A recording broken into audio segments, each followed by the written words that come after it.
Home service tayo dito sa may Marikina Malanday pa to sir, di ba? Oo, Malanday yan. So, ang naging issue pa lang ng unit nila sir is bigla na lang siyang huminto. Tapos dragging na lang. So, check natin. Tetestingan natin ng bagong controller yan.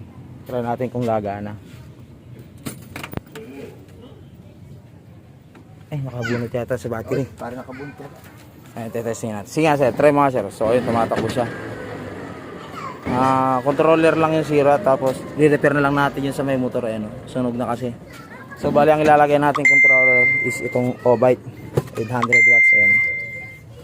Malakas yan, boss? Opo, mas powerful po siya kumpara din sa may stock ninyo. Matetesting po natin yan mamaya. So yung mga kabig, install lang natin yung bagong controller. So ayan, nice na rin natin yung wiring nya. So testingin natin ngayon. Testing. Lakas. Yan yung drive. Reverse nga sir, reverse. Luminaw ba? Sir. So okay na mga kaibag, test drive na lang ng customer.